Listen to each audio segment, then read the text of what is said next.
de pensar sobre o mundo como estava nesse período. Olá, pessoal, sejam muito bem-vindos a mais um Teática Inversiva, onde a gente aprende com a teoria e prática dos nossos entrevistados. Eu me chamo Charles, hoje nós estamos aqui com a Cassiane Barbosa. Tudo bem, Cassiane? Tudo certo. Muito bom ter você aqui com a gente. Bom, hoje nós vamos falar sobre Síndrome do Bonzinho. É, é um conceito que a gente traz bastante aqui na Conscienciologia, inclusive dentro da Invex, né, da inversão existencial, que a gente vai abordar aqui.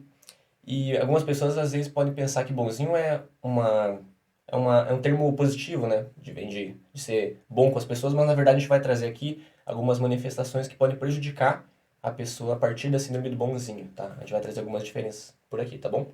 Então, eu vou começar lendo o mini currículo da Cássia. Ela tem 19 anos, é natural de São Bento do Sapucaí, São Paulo, reside em Foz do Iguaçu, Paraná, é graduanda em psicologia, voluntária da Associação Internacional de Inversão Existencial, a Sinvexis, desde 2019 e atualmente é integrante do Greenvex Foz do Iguaçu. Isso aí? Isso aí.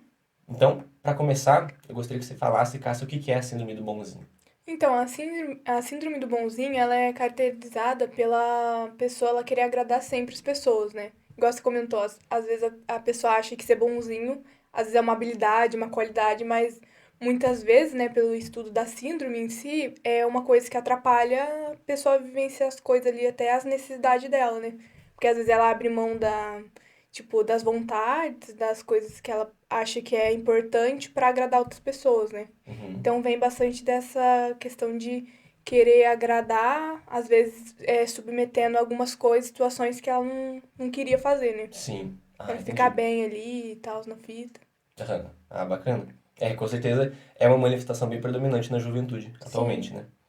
E qual que foi a sua motivação para estar pesquisando sobre esse tema? Então, a motivação para escrever o artigo, né, e pesquisar mais sobre esse tema foi durante o SIG, né, do Greenvex Conceição dos Ouros e Tubarão, que eu fui epicentro ali junto com a Bia, né? E aí teve várias manifestações assim, da síndrome bonzinho, por exemplo, comunicação passiva. Às vezes eu tinha uma discordância, mas às vezes eu ficava assim meio com receio de falar, né? Então, essas características da síndrome bonzinho de fato, né? Uhum. E aí eu fui pesquisar mais sobre o tema, né? Até para entender melhor. E aí acabou que eu não tava achando nada da Conselhologia, só um verbete que tinha do Leonardo Rodrigues, que é muito bom, aliás. Uhum. E também só na psicologia, de sites, assim, mais básico, falando algo mais pontual sobre a síndrome, né? Aí eu falei, nossa, mas se não tem, eu vou, já que eu tô pesquisando, aprofundando, né, escrever sobre. Mas Uhum. foi mais essa motivação, assim. Bacana. Você comentou sobre a questão de manifestar, às vezes, comunicação mais passiva. O que que seria isso Uhum. exatamente? Então, seria, por exemplo, a pessoa, ela, por exemplo, no meu caso, no epicentrismo lá com a Bia. Às vezes tinha situações que eu tinha que me posicionar e eu ficava meio com receio, às vezes eu falava, por exemplo, de uma forma mais, como fala, tipo assim, não querendo falar as palavras certas, né, mas pra, Uhum. às vezes não dar tão impacto e ser mais pra agradar mais, né? Ah, Não sei entendi. se deu pra entender assim. Aham. Entendi. Seria mais nesse sentido. Ah, bacana. Daí você começou a pesquisar para entender É, mais, para entender também como superar, no seu caso, a síndrome do sim. bonzinho. Seria até a pessoa ficar mais quieta, mais tímida, a não falar tanto, é mais passiva, né? Em vez de Uhum. um posicionamento ali mais lúcido, né? Que você já escreveu sobre também, né? Sobre posicionamento? Aham, Aham. que tem relação com isso. Entendi. A pessoa fica mais reprimida, digamos assim, não quer Sim, se manifestar como ela gostaria, sim. realmente. Entendi. Muito bom. Uhum, E quais são os principais prejuízos de manifestar essa síndrome, na tua opinião? uhum. Durante até a pesquisa, ali no artigo, eu tentei elaborar algumas características predominantes, que aí eu listei 20. Que, por exemplo, a questão da autoculpa, que uma pessoa, por exemplo, ela discorda, ela fica sentindo culpada por discordar. Uhum. Mas aí uma coisa que até eu aprendi com o artigo, escrevendo artigo, né, até durante a pesquisa, foi que discordar não é ruim, né? Então, por exemplo, num debate, você vai lá e fica concordando com outra pessoa, com o debate, então não é debate, né? Ali isso é mais aula ali, né? Aham. Então, a importância de discordar, que eu destaco também, então não ter essa autoculpa, porque é normal discordar, né? Na vida sempre vai ter discordâncias, né? Uhum. E dentro disso, uma questão do binômio admiração e discordância, né? Você Sim. admirar a pessoa, mas também discordar, quando necessário, né? Ah, isso é muito importante. Aí também eu coloco, por exemplo, a criticidade, então a pessoa ela fica ali mais submissa, ela não tem a criticidade, o que ela gosta de fazer. Ela, tipo Maria vai com as outras também. Uhum. Aí tem outras questões ali, por exemplo, até que eu coloque, que pra mim eu fiquei até um pouco em choque quando tava pesquisando, que a pessoa ela ser tipo um guia cego, Uhum, intrafísico. Porque, por exemplo, ela concorda com tudo, faz o que as pessoas querem, então, tipo, é um guia cego, assim. uhum. Aí, como que a gente pode fazer essa viragem pra, por exemplo, uma postura mais de amparo, né? Sim, atuar mais como Aí foi amparador. bem interessante. Aí tem outros no artigo que eu coloco, tem 20 características, assim. Ah, bacana. Saberia explicar um pouco melhor como é que é esse guia cego? Qual que é a diferença dele Uhum, pro amparador, pro pessoal entender? O pessoal às vezes que uhum, tá aqui sim. em primeira vez, né, não conhece muito esses conceitos. Uhum. Então, o guia cego, também a gente fala o guia amorótico, né? Que Uhum, é aquela com CX, né? Que também pode ter com SINS, que ela, por exemplo, ela tenta ajudar as pessoas, por exemplo, pessoa, sei lá, uma pessoa gosta, por exemplo, muito de você. Ela uhum. vai tentar te ajudar de qualquer forma, mesmo se for prejudicar outras pessoas. Sim. Por exemplo, ela, tipo, às vezes não tem muita lucidez, visão de conjunto, tem imaturidades, né? Mas Uhum. às vezes a intenção dela é ajudar, mas às vezes ela acaba ali, né, sendo prejudicial para outras consciências também. Já a questão do amparo tem uma visão mais ampla, de que seja melhor para todos, né? Não tem uma coisa assim só, tem que ser bom pro Charles, para outras pessoas que Aham, tô nem deixa. aí, Aham. Hum. Entendi. Ah, bacana. É, quando você manifesta síndrome do bonzinho, o fato de você querer agradar uma pessoa, mesmo que essa pessoa esteja errada, vai acabar prejudicando outras pessoas Sim, possivelmente, né? uhum. Entendi. Entra bastante o acompliciamento, né? Uhum. Que eu via bastante, por exemplo, no meu contexto, no âmbito familiar, né? Que como quando eu tava pesquisando sobre isso, eu tava ali na casa dos pais, muitas coisas que eu tava estudando e mapeando foi manifestado lá, né? Sim. Tem, por exemplo, em conflitos familiares eu ficava mais submissa, às vezes ficava concordando para não gerar conflito, então tinha todo esse processo, assim. Hoje eu vejo que é um pouco menos, mas é que muda o contexto também, né? Aham. Hoje eu tô tentando, por exemplo, me posicionar mais, né? Independente do que outras pessoas acham. Então tem toda essa questão de aculiciamento também, que quando a pessoa ela supera a síndrome bonzinha, ela acaba sendo mais autocrítica, né? Sim, com certeza. Ah, bacana, porque essa questão também do posicionamento também não é só se posicionar de qualquer maneira para tentar fazer essa manifestação Uhum, contrária, né? Mas se manifestar, se posicionar de maneira cosmoética de uhum, preferência, né? E aí sim. tem que ter também esse conhecimento de como fazer essa abordagem mais cosmoética, né? Por Uhum, exemplo, na minha opinião, não tem como, se você manifesta síndrome do bonzinho, por exemplo, em um grupinho de amigos da faculdade, por exemplo, não tem como você chegar lá do nada e querer ter uma abordagem, ah, isso daqui tá sim. tudo errado e Uhum, cortar de uma vez, né? sim. Isso, acho que vai quebrar muito o rapport, né? Então também ter Sim. esse jogo de cintura e entender como se posicionar de maneira cosmoética é importante, né? Uhum, é. Mas bacana. Uhum, E aí entrando já nessa questão dos relacionamentos, você já abordou um pouco sobre essa questão da família. uhum. Na sua opinião, como que a síndrome do bonzinho atrapalha os relacionamentos? Então, eu acho que a síndrome bonzinho, né? Eu acho que parte mais do ponto da pessoa, como que ela se vê, como ela vê outras pessoas. Por exemplo, eu vejo que quando a pessoa ela admira muito a outra pessoa, ela tende a querer agradar mais, né? Então, às Uhum. vezes, entra também na idolatria, né? Que tem super relação com a religião, né? Sim, total. Com um temperamento mais religioso, né? E eu vejo que atrapalha por causa que a pessoa não sabe o que ela quer pra vida dela. Então, ela vai ficar seguindo, às vezes ela pode, igual eu comentei do guia Maurótico, ela vai seguindo a outra pessoa, às vezes a outra pessoa nem é... Tipo, o valor da outra pessoa é coerente com o dela, então ela vai ali, né? Uhum. Às vezes não se posicionando, né? Mas isso cabe numa questão de relacionamento afetivo ali, né? Amoroso e também com a família, com os amigos, né? Aí em relação ao a relacionamento mais afetivo sexual, né? Eu percebo que às vezes quando a pessoa ela tem mais síndrome do bonzinho, às vezes ela fica muito submissa ao relacionamento e tem esse processo de, como fala? Tipo assim, essa submissão mesmo, assim, e às vezes ela fica num relacionamento tóxico, né? Que é mais Uhum. provável, porque ela fica ali muito submissa. Aham. Aí, por exemplo, na família, eu vejo que, como ali às vezes tem um processo de interprisão, então tem ali de vidas passadas, né? E às vezes pode impactar isso. Uhum. Então a pessoa não posicionar, ela vai ali acompliciando, né? E isso fortalece ali, por exemplo, uma interprisão. Então esse posicionamento é importante. Aí falando um pouco até da minha casuística sobre relação com a família, então teve um período, né, depois que eu comecei a aplicar Invex, eu percebi que, tipo, eu tava sendo muito submissa à minha família. Tipo, às vezes aí eu não tinha posicionamento, ficava concordando pra não gerar conflito, como eu comentei. Uhum.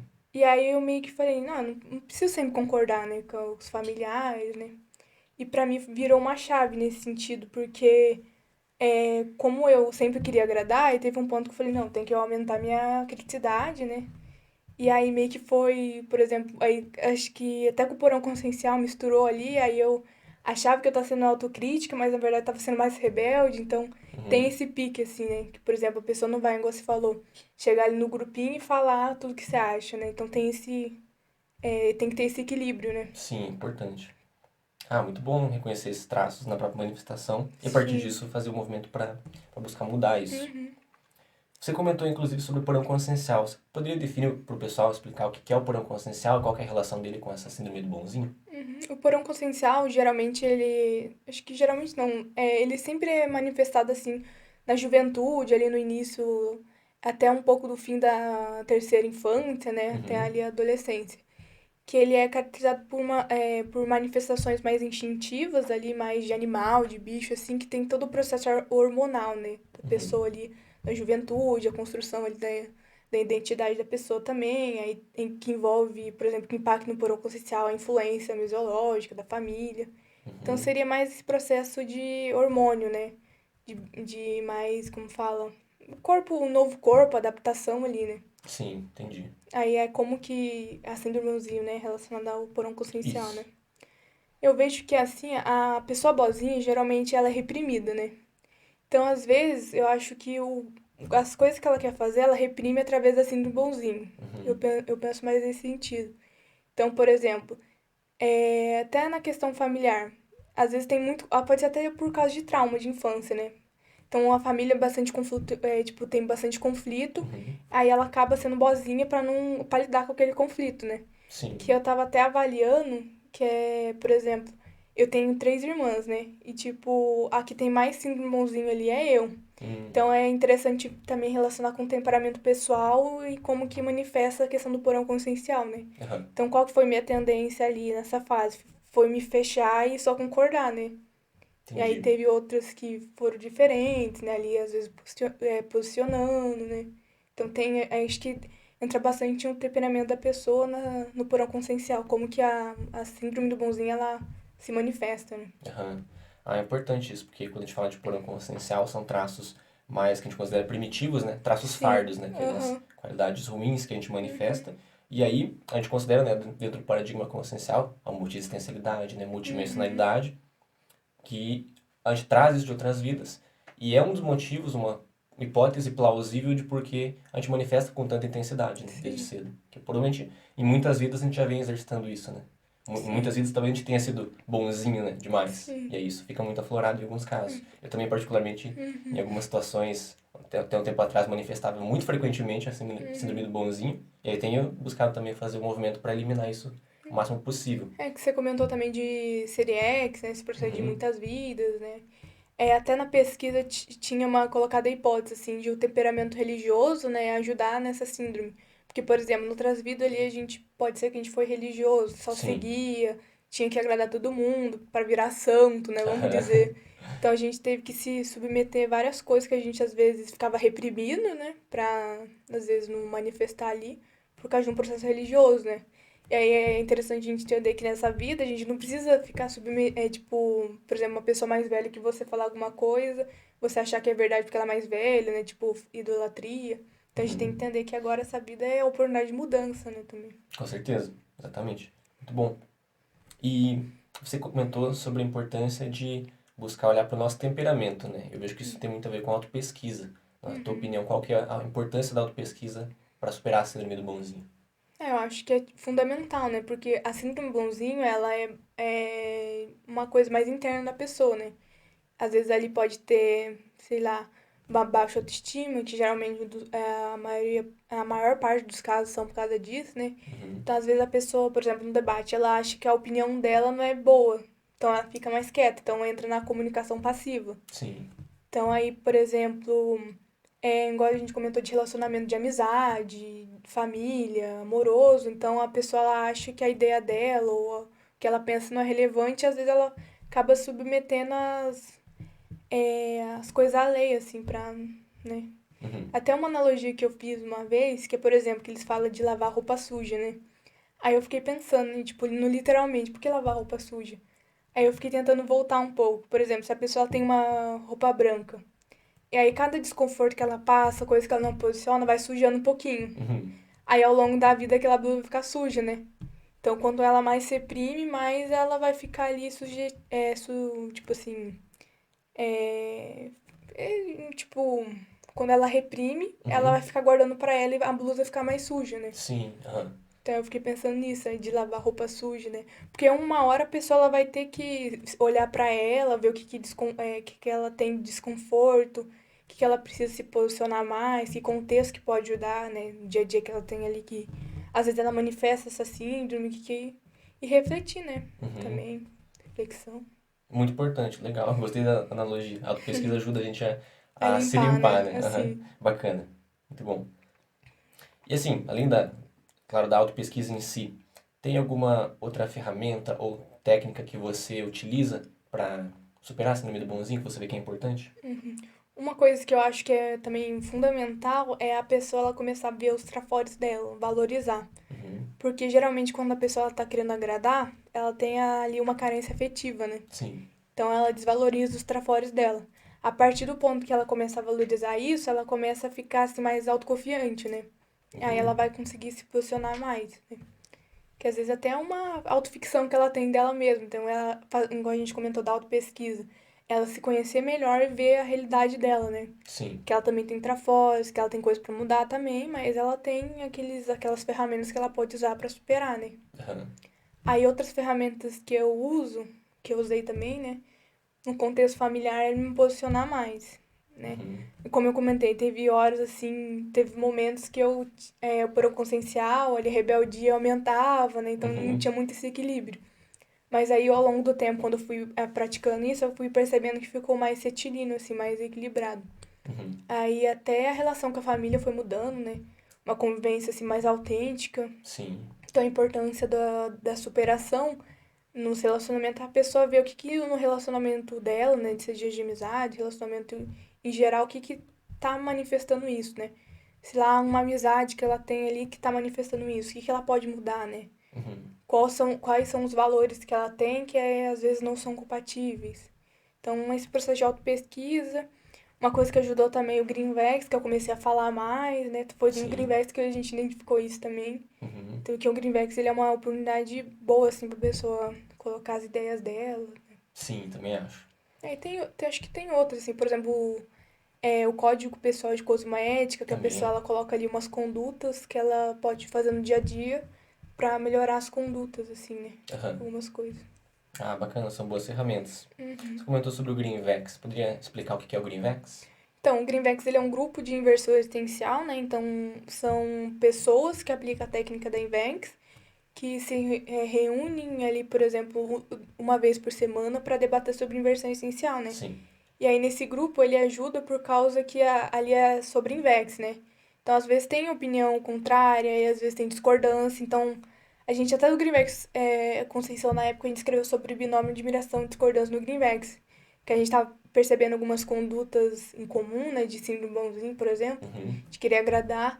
E aí a gente escreveu em conjunto para debater melhor. Então o Greenvex também ele é fruto dessa, tipo, que ajudou nessa pesquisa também, né? Entendi. Então o Ah, Greenvex é legal. bem importante. Que bom, bacana. Bom, uma das principais ferramentas que eu vejo que a gente acaba utilizando, né, que é uma técnica, é a própria técnica da Invex, né, que ajuda Uhum, a sim. fazer todo esse movimento de superação da síndrome do bonzinho. Você poderia também explicar brevemente o que é a técnica da Invex? A gente está abordando aqui, né, desde o início, talvez o pessoal Uhum. ainda não sabe bem o que significa a técnica da Invex. Então, a técnica da Invex é a técnica da inversão essencial. A Invex é mais pequenininho assim, né? Uhum. É a técnica que objetiva o complexo, né? Que seria, por exemplo, a pessoa antes de nascer, ela fez ali um curso intermissivo, se preparou para nascer, e aí a Invex, a Invex ajuda a pessoa a cumprir esse planejamento que ela fez antes, né? Sim. Então, aí considerando como a gente tinha comentado sobre Série X, outras vidas passadas, né? E aí a Invex ela ajuda por causa que ela tem vários fundamentos, por exemplo, a antecipação da assistência, a antecipação da escrita, né? Então tem várias coisas que ajudam, né? Sim. Uhum. É A tipo uma Invex. antecipação evolutiva, né, É, desde cedo. desde Bacana. juventude. É, a gente trouxe aqui vários contextos, vários termos novos, né? conceitos diferentes. Então, se você quiser, né, eu recomendo fortemente você não acreditar em nada do que a gente está falando aqui, né? Mas ter suas próprias experiências com relação aos temas, pesquisar por conta própria, ver se faz sentido, né? Esse é o princípio da descrença que a gente sempre comenta aqui dentro da Conscienciologia. Então, vai mais de você, né? Ir atrás dos conceitos para entender mais se fizer sentido para você, tá bom? Bom, e como é que a técnica do Invex na prática pode auxiliar a superar a síndrome do bonzinho? Eu acho que, assim, pra mim a Invex ajudou super porque desde que eu comecei a aplicar a Invex, começou a aparecer mais coisas pra mudar, parece, assim, né? Aham, Então, o que a Invex ajuda? Por exemplo, se a pessoa ela identifica que ela tem a síndrome do bonzinho, aí ela começa a aplicar a Invex, ela vai começar a aparecer algumas coisas que ela precisa mudar, né? Então, por exemplo, a síndrome do bonzinho. Então, ela vai ver coisas que ela pode fazer pra reciclar aquilo, né? uhum, Ressignificar, né? sim, Então, por exemplo, se ela tem síndrome bonzinho, o que ela pode fazer, né? Então, a Ivex ajuda bastante nisso, que, por exemplo, não tem como a pessoa ali, um jovem, ele dar uma, sei lá, docência se ele não tem essa síndrome bonzinho. Como que ele vai ali sim, argumentar com o aluno se tiver dúvida, alguma coisa assim. aham, Então, a síndrome bonzinho, ela envolve basicamente a vida inteira da pessoa, né? E é, a Ivex também, então, por isso que ela ajuda. Então, quando a pessoa ela quer superar alguma coisa, né? Algumas ali, por exemplo, a criticidade, porque a Invex ajuda nesse processo de autocriticidade precoce. bastante, uhum, Então, ao longo que a pessoa vai aplicando a Invex, ela vai tendo esse senso mais de autocrítica, né? Então, ela vai conseguindo superar, assim, no bonzinho e tudo mais, os desafios que vem aí pela vida, né? sim, ah, muito bom. E no seu caso, quais traços pessoais, daí traços fardos, né, que você manifestava que se encaixavam na síndrome do bonzinho de maneira geral? Porque eu vejo que tem vários, né, traços, Sim. mas no seu caso, quais foram os predominantes? Ó, pra mim, eu acho que foi, assim, a questão da baixa autoestima, que eu tinha bastante, que às vezes a gente vai superando, né? Aham, Aí um pouco também da autoculpa. Então, por exemplo, quando eu discordava de alguém, às vezes eu ficava, nossa, me sentindo um pouco desconfortável por ter uhum, discordado, né? Que até no artigo eu coloco, por exemplo, o ato, a sensação ali de sentir que tá incomodando as pessoas, né? Que aham, também entra assim no bonzinho. Deixa eu ver, até o principal, né? A questão de querer agradar sempre. uhum, É a comunicação passiva. Tem uma palavra que acho que é eufemismo. Então eu tinha bastante ah, isso. sim, Tipo, em vez de falar uma coisa direta, eu ficava dando meio que volta pra não sim, falar aham, assim. passando panos quentes, Sim. Até aham, nos conflitos familiares de aplicar Invex, eu ficava passando muito pano quente, assim. aham, Eu lembro que eu falava assim, só concordo porque não vai resolver nada mesmo, só ah, concordo, concordo. entendi, aham, Então, envolve ali, às vezes, até um processo de acomodismo, né? sim, Também. também, ah, bacana, Isso são, acho que, os principais, assim. aham, muito bom.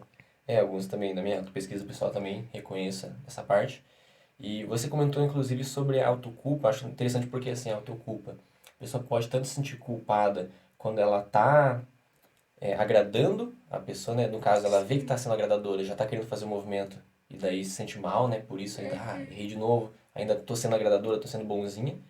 Mas também pode acontecer de, às vezes, ela conseguir, ela não ter o posicionamento e ainda continuar sendo culpada por estar agradando, né? No sentido, assim, ó, acho que ficou até um pouco confuso, mas assim, ela às vezes não faz o movimento de agradar, ela já está tendo um posicionamento um pouco mais cosmoético, mas ainda tem essa autoculpa, né? No sentido que ela se sente mal pela outra pessoa por estar esclarecendo, mas às vezes também ela está sendo ainda muito passiva e tem essa autoculpa, né? Então tem os dois lados também que tem que olhar. Sim.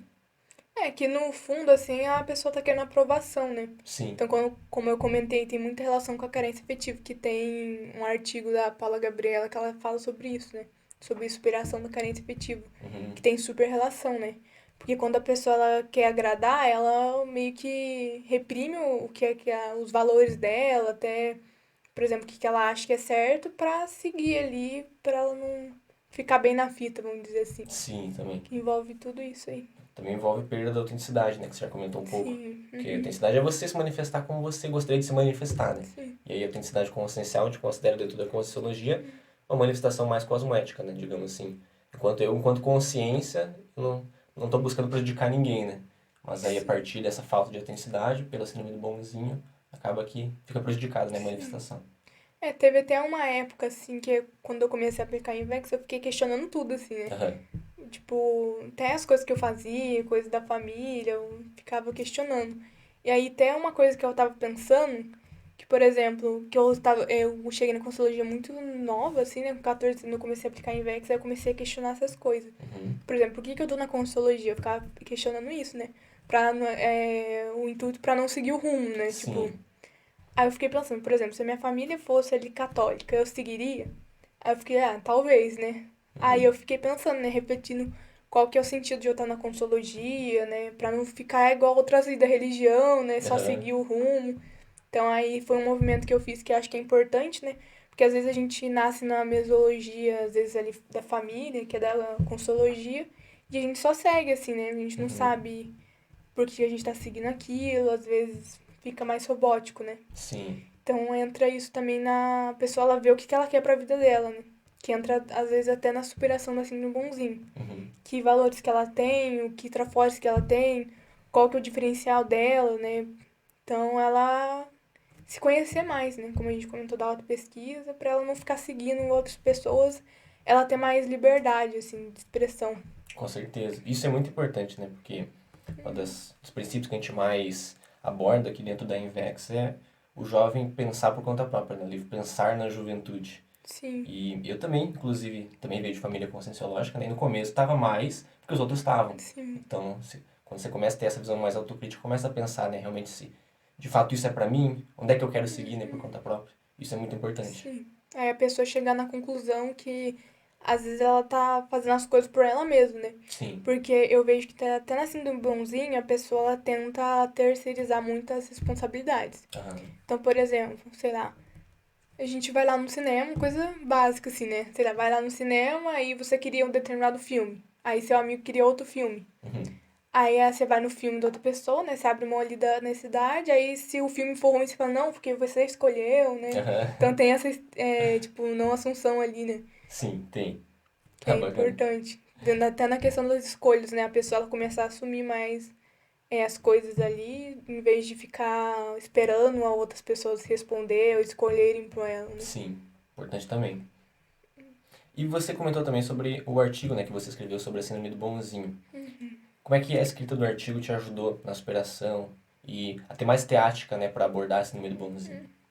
Então, eu acho que a escrita do artigo ela ajudou bastante por causa que, como eu comentei, eu tava procurando várias coisas ali da síndrome do bonzinho e não achava nada assim da consologia, só um verbete, né? Uhum. E aí nada sobre Invex também relacionado a esses dois temas. Aí eu falei, não, vou escrever então, né, até pra aprofundar mais, né? Às vezes outras pessoas têm essa síndrome e quer pesquisar, né, e um artigo desse ajudar. Sim. Eu coloquei, por exemplo, se fosse eu ali, se tivesse um artigo sobre, eu ia gostar muito do artigo, assim, me ajudar bastante. Então eu vejo que ajudou porque ao longo da pesquisa, como não tinha muita coisa assim da consologia já ali da síndrome do bonzinho relacionado com a Invex, eu consegui aprofundar bastante ali até como que eu via a síndrome do bonzinho, Uhum. até pegando coisas ali da psicologia e tentando aprofundar mais, né? Então isso ajudou a entender melhor a síndrome Uhum. e como supera, né, ali, como a Invex ajuda nisso. Então, foi uma coisa que meio que materializou pra reciclar, né, assim. Sim. Aí, às vezes, tipo assim, até coisas que eu coloco ali, né, é claro que a gente não supera do nada, né, então a gente tem aquele continuismo. Então, acho que pra mim ajudou bastante a entender melhor a síndrome. Ah, legal. Muito bom. Já chegando na reta final do nosso programa, qual dica que você daria para os jovens que estão assistindo a Estética Imersiva e querem começar a fazer esse movimento de superação da síndrome do bonzinho desde cedo? Então, uma dica que eu dou é a pessoa ela se pesquisar. Então, ela começar a fazer ter esse processo de autocrítica, pra ela ver ali, separar o que que ela gosta de fazer, quais são as necessidades dela, o que que dá bem-estar pra ela. Então, eu acho que, inicialmente, ela se pesquisar mesmo, assim, Uhum. tipo, como eu falei dos valores, pra ela saber o que que ela quer da vida dela. Sim. Por exemplo, se ela tá ali num grupo, se ela não sabe o que ela quer, ela vai indo pro, né, o que que as outras pessoas querem. Uhum. Então, eu acho que isso é importante. Aí, outra dica, ela começar a valorizar mais os trafores e as ferramentas ali pessoais internas que ela tem, né? Então, por exemplo, quais trafores que a pessoa tem que pode ajudar na superação, até, tipo, na assistência, né? que a gente não comentou aqui, mas tem o processo da TACOM e da TARES, né? Aham, também. Porque a síndrome do bonzinho, geralmente a pessoa é mais que faz mais TACOM, né? Tarefa de consolação, em vez da tarefa de esclarecimento, né? Que é a Sim. proposta da INVEX. Então, que coisas que ela pode fazer para qualificar, né, a assistência dela? Aí também tem quais coisas no dia a dia que a pessoa ela pode fazer para ajudar nisso. Então, Uhum. buscar ali, analisar os relacionamentos que ela tem, que a gente comentou aqui, né, ali da família e tudo mais. O que que ela pode fazer para melhorar a postura dela, né? Sim. E também ter ciente que é uma postura dela para fora, né, e não de fora para dentro, assim. Sim, exatamente, depende dela. Sim. Bacana. Ótimas dicas. Tem mais algum ponto que você acha que é importante abordar que a gente não comentou aqui? Eu acho que a gente deu um panorama geral, assim, mas se a Uhum. pessoa quiser entender melhor, né, às vezes tem coisa que a gente não acabou comentando aqui, né? Aham. Mas tem mais detalhado no artigo também, né? Algumas posturas mais explicado ali, né? Sim, o Tal. artigo é muito bom. Acho Com que é certeza. isso. Aí depende mais Do da pessoa que interesse, né? está Sim. assistindo e atrás, né, dos conteúdos. Muito bom. Uhum. Então, beleza. Pessoal, chegamos ao final de mais um Teática Inversiva. Obrigado por acompanhar a gente até aqui. Lembre-se de deixar o gostei, deixar comentários também de possíveis sugestões para melhorar o quadro do Teática Inversiva, compartilhar esse vídeo com pessoas interessadas que possam se interessar, que se identificam com a síndrome do bonzinho, né, ou que tenham interesse também pela técnica da Invex. Também lembre-se de se inscrever aqui no canal da Sinvex. Tem vários vídeos importantes sobre inversão existencial e aí fica a seu critério para conseguir pesquisar mais, né, dar mais prosseguimento nas suas pesquisas e no conhecimento da técnica da Invex, tá bom? Cassi, mais uma vez, obrigado pela Eu que presença. agradeço. Foi muito bom. Pessoal, a gente se vê então no próximo Teática Inversiva. Até mais. Até mais.